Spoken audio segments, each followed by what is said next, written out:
নমস্কার বন্ধুরা, আজকে একটা তোমাদের জন্য রেসিপি ভিডিও না, আজকে একটা ব্লগ ভিডিও নিয়ে চলে এসেছি।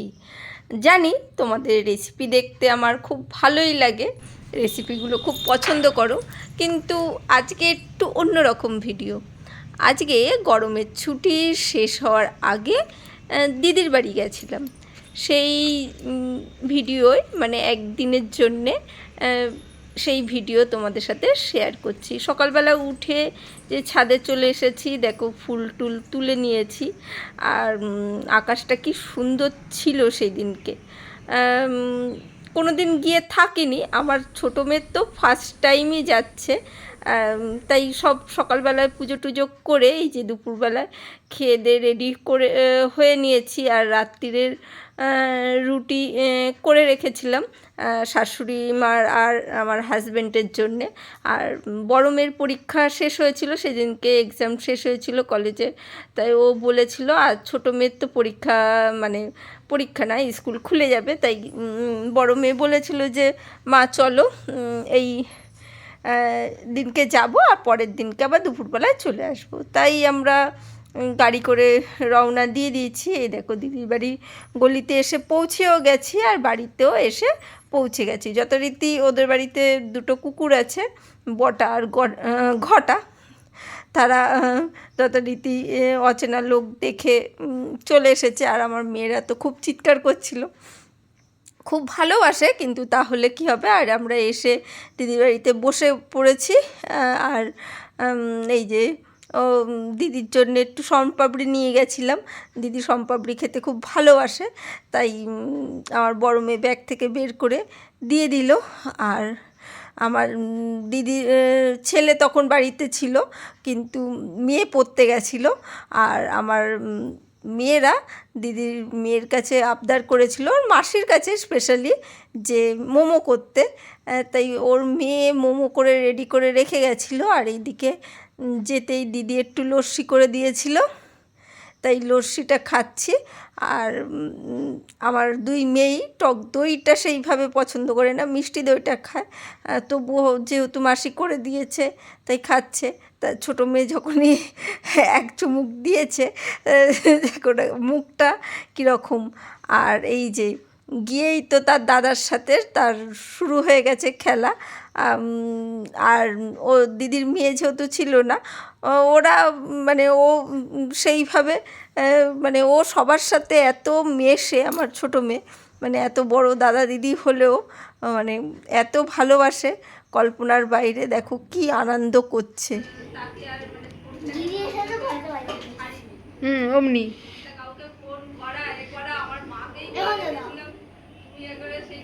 আরে হাওয়া দিয়ে এই যে যথারীতি ওই দিদির ছেলের সাথে এবার চলো বাবলস ফোলাও। আর উনি ওই মানে গিয়েই ও সে শুরু করে দিয়েছে এত গরমের মধ্যে।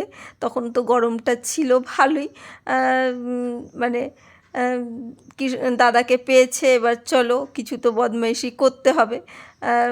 দিদি নেই এখন, দাদাকে পাওয়া গেছে, মানে ও সবার সাথে এতটাই মানে আমাদের অনেক পরে পরে দেখা হয়, বছরে একবার দুবার, ওই হয়তো গরমের ছুটিতে বা পুজোর এতে বা ভাইফোঁটার এতে, এই সময়ই আমাদের আসা হয় যাওয়া হয়, মানে বাপের বাড়িতে দিদি আসে তখনই দেখা হয়।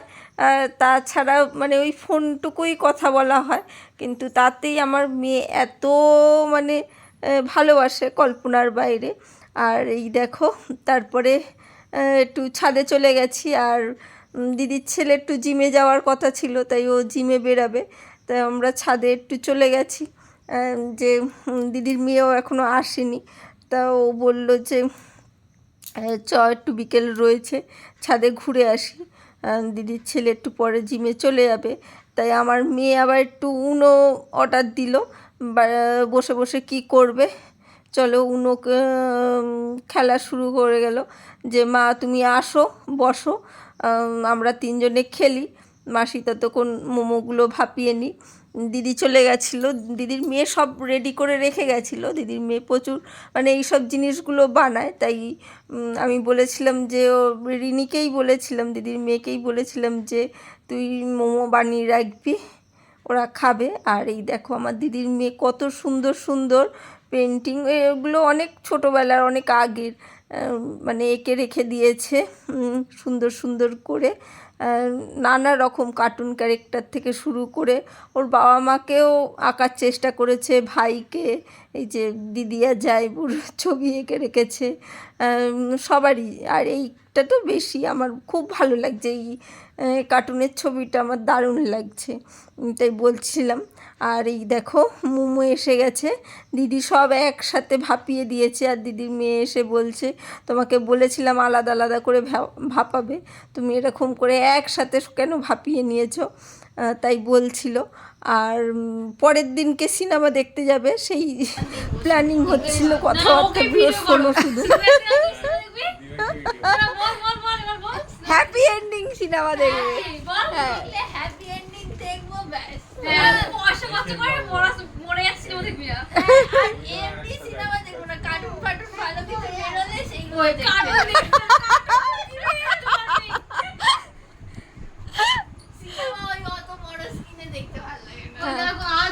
আর পয়সা খরচা করে মরে যাওয়ার জিনিস কেন দেখতে যাবে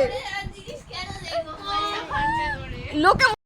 কোনো একটা সিনেমার কথা হচ্ছিল যেটা মানে হ্যাপি এন্ডিং নেই, তাই সেই সব নিয়েই আলোচনা হচ্ছিল। আর রাত্রিবেলায় দেখো বলেছিলাম যে দিদি বলেছিল লুচি আলুর দম করবে, তা আমি বললাম না আলুর দম আর করিস না, আলু চচ্চড়ি করিস, তাই আলু চচ্চড়ি করেছিল। আর ওইদিকে সেদিনকে জগন্নাথ স্নানযাত্রা ছিল, তাই ভোগ প্রসাদ ছিল, সেটাকে রাখা ছিল, আমরা সবাই ভাগ করে নিয়েছিলাম। আর সকালে পরের দিন সকালে চা খাওয়া হয়ে গেছে, দুপুরবেলা এখানে আইসক্রিম খাওয়া হচ্ছে পার্টি, শুধু খাওয়াই হয়েছে।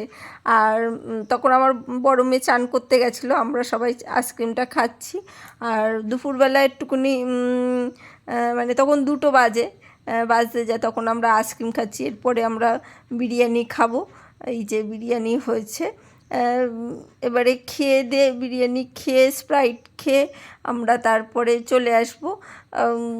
যেহেতু বিরিয়ানি খাওয়া হবে সেই জন্যে আইসক্রিমটা আগেই খেয়ে নেওয়া হয়েছিল, যে স্প্রাইটটা বিরিয়ানি খাওয়ার পর খাবো। আর এই যে আমরা সব রেডি হয়ে গেছি, এবার বাড়ির উদ্দেশ্যে মানে রওনা দিয়ে দিলাম অনেক দিন পর।